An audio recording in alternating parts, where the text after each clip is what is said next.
Britain is in mourning. Queen Elizabeth II, the UK's longest-serving monarch, died on Thursday at the age of 96. She died at the Scottish estate of Balmoral, one of her favourite homes, where she had spent much of the summer. Her reign lasted 70 years, witnessing enormous social change. Her son, King Charles III, said in a statement that the death of his mother was a moment of great sadness. Now, the King and his wife Camilla, who is now the Queen Consort, are expected to return to London today. King Charles is also expected to address the nation today as well.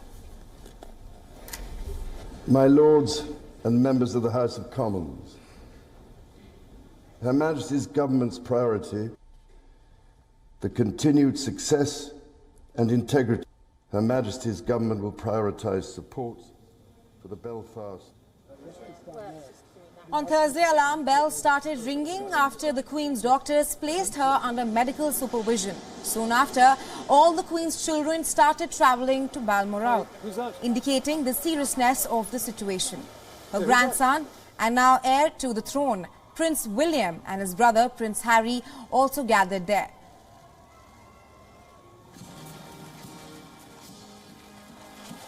Queen Elizabeth II's tenure as head of state spanned the transition from Britain's empire to the Commonwealth.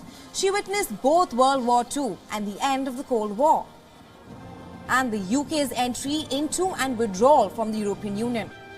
She saw 15 prime ministers come and go, starting with Winston Churchill and ending with Miss Truss just this week.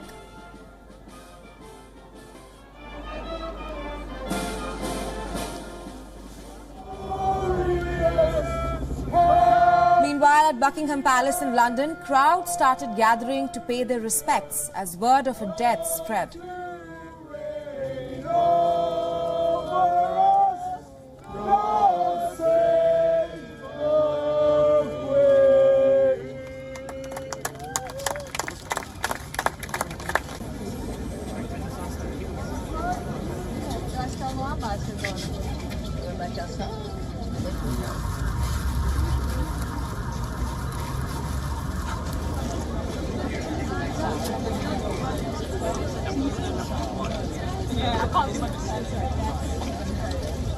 The Union flag on top of the palace was lowered to half-mast, and an official notice announcing the death was posted outside.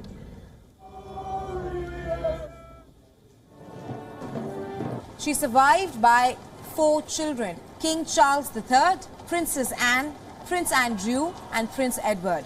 Between them, they gave her 8 grandchildren and 12 great-grandchildren. The royal family has now entered a period of mourning. In the coming days, much of national life will be put on hold.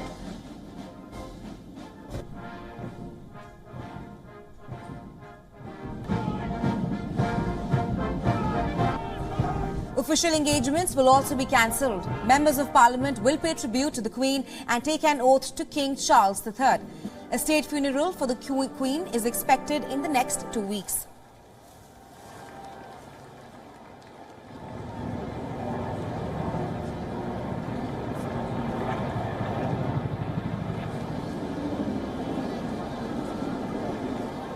Now, Queen Elizabeth II passed away on Thursday afternoon, and all eyes are now on the next heir of the throne, former Prince of Wales, King Charles.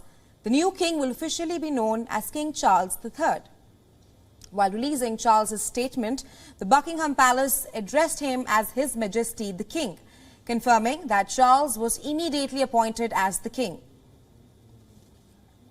Now, the king is the eldest son of Elizabeth II and Prince Philip. Born on November 14, 1948 in the Buckingham Palace, Charles became the apparent heir upon the death of his grandfather, George VI. As Elizabeth II earned the title of the longest reigning British monarch, King Charles was simultaneously the longest-serving British monarch in waiting. Consequently, King Charles' eldest son, Prince William, is now his heir apparent and the next British monarch in waiting.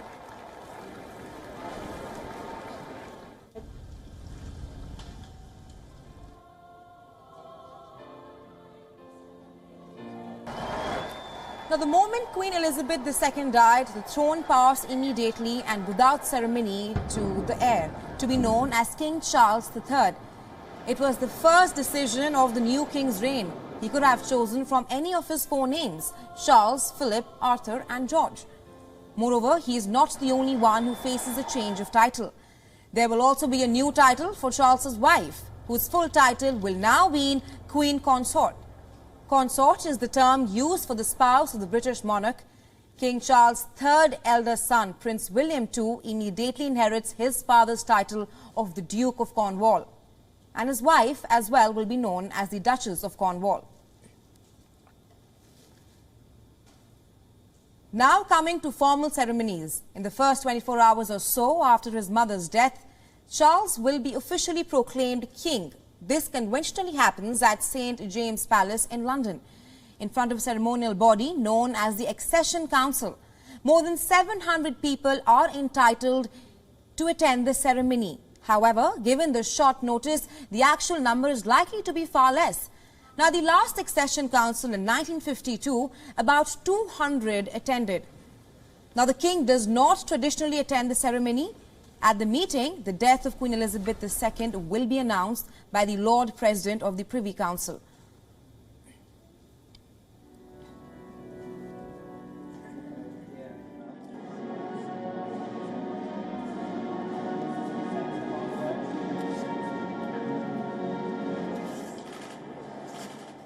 A proclamation will also be read aloud at the event. Now, currently, the Lord President of the Privy Council is also a member of the Parliament. We're talking about Penny Mordaunt. Traditionally, the proclamation consists of a series of prayers and pledges. The proclamation commends the previous monarch and pledges support for the new one.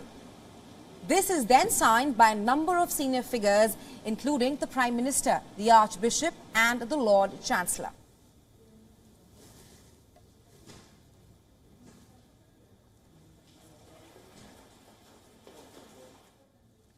And for more on this, we are now being joined by Andrew Whitehead from London. He's a historian, author, as well as a senior journalist. Welcome to the broadcast. It's a very sad and sombre day here in London. We had, of course, some warning of the seriousness of her illness earlier in the day when Buckingham Palace took the hugely unusual step of announcing that doctors had concern for the Queen's health, and then we were told that Prince Charles, now King Charles, was at Balmoral Castle with his mother, and then a couple of hours ago we saw footage of other children of the Queen and Prince William making their way to Balmoral. We don't know whether they managed to get there before the Queen died, and then Buckingham Palace just a few minutes ago issued a statement saying the Queen died peacefully in Balmoral this afternoon. The King and the Queen Consort will remain at Balmoral this evening and will then return to London tomorrow. And of course, this reference to the King, King Charles III, and the Queen Consort, Camilla, is a reminder and a statement that the royalty, the royal house, the monarchy will continue in spite of the sad death of the Queen. We don't know exactly what will happen now. I think the supposition is that the Queen's body will remain at Balmoral and may well then be driven down in a day or two's time to the Scottish capital, Edinburgh, and may well lie in state there for a day or two before coming to London, where again it is expected to lie in state, with a funeral perhaps a week or 10 days away, but we have no confirmation of this. The plans, though, are well advanced. The Queen was 96, and I think we'll have an announcement quite soon about the timetable for the future. Yes, so that would have been just brought down at half-mast when the announcement was made, which was just at the top of the hour. We're talking about minutes ago. BBC has been playing the national anthem, which it is always expected to do when a reigning monarch dies, though of course this is the first time this has happened for more than 70 years. There were already small crowds gathering at Buckingham Palace. There would have been much bigger if the Queen had been in residence, but there were small crowds gathering there because that of course is such a focus of the British monarchy, and I think it's almost certain that much larger crowds will gather at Buckingham Palace and perhaps outside Balmoral as well, to express their great sadness and their respect for the dead monarch. And now we are being joined by Brittany Barger, Deputy Editor for Royal Central. Welcome to the broadcast, Brittany. Thank you for having me. Right. Now, Queen Elizabeth II was the longest-serving monarch. There is a global outpour right now over her demise. Tell us how much Queen Elizabeth II meant to the people of United Kingdom. She was everything to the British people and to the people of the Commonwealth. She had been the Queen for over 70 years. There's really very few people alive today that knew a world without her on the throne. She was a constant in an ever-changing world. Prime ministers come and go, presidents, other government leaders come and go. However, the Queen was always there, always a gentle guidance, and always someone that everyone could look to, and kind of a grandmother of the nation towards the end. So tell me, what happens next to the royal family after the Queen's demise? Well, Charles became king immediately after her passing. With that, he is now King Charles III. Camilla is the Queen Consort, making William now the Duke of Cornwall, and the Duchess of Cambridge, Catherine, is also the Duchess of Cornwall. Their titles are now the Duke and Duchess of Cornwall and Cambridge. At some point, we expect Charles to make William the Prince of Wales, but that is not an automatic title. The royal family has entered a state of mourning. No details have yet been released for the funeral, but there are definitely different changes that will come about. According to the rules, Archie and Lily, the children of the Sussexes, actually are now Prince Archie and Princess Lilibet. So things have changed for them as well. And we believe they are actually still in the United States, as their parents were in Europe. So they may be getting flown to the United Kingdom, but that has not been confirmed or denied. Like you mentioned, that Prince Charles is now the king, taking on the new role. He will also be mourning his mother. My question to you is, how do you describe this relationship, and what would his role be like in the coming few days? With his statement that he released earlier today, he's obviously very upset, as any son would be, at the loss of their mother.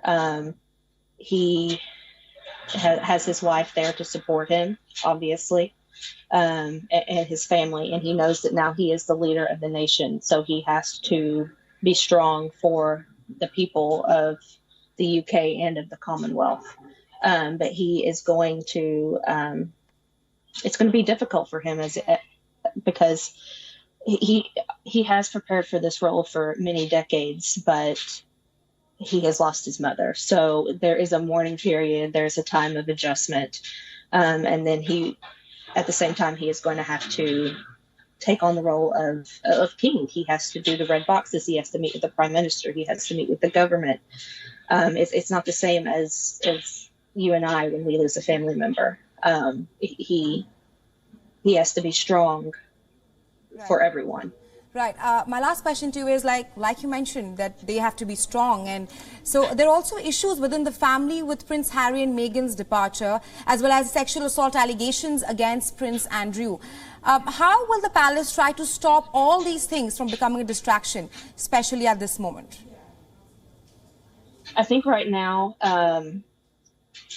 most of the media is only going to be focused on the Queen, her legacy, and what lies ahead for Charles. I don't think the allegations with Prince Andrew is really going to be a main story, nor the Sussexes leaving. But I think the Buckingham Palace is really going to push a united family front right now, that the family is in mourning and that they need to stay together as a support system. Thanks, Brittany, for joining us on WION at this hour. Thanks very much. Thank you. Thank you. Now, the Queen has been struggling with her health for quite some time now. She's had a year of bad health. This year, the Queen cancelled a series of public engagements, all due to her poor health condition. In October 2021, she was seen using walking stick at Westminster Abbey service on October 12th. This is the first time she had done so at a major public event. She then pulled out of a two-day trip to Northern Ireland. Delighted to welcome you all to the 26th United Nations. In November 2021, she pulled out of UN Climate Change Summit in Glasgow. She also missed the annual Remembrance Sunday event on November 14th due to a sprained back. But what they do for the people of tomorrow, that. And in February 2022, she tested positive for COVID-19. In March again, the Queen pulled out of Commonwealth Day service at Westminster Abbey. In June 2022, the Queen missed significant Platinum Jubilee events for her 70th year on the throne, including a service of Thanksgiving at St. Paul's Cathedral on June 3rd. Not only this, she also missed the flat racing event, the Derby, at Ipswich on June 4th.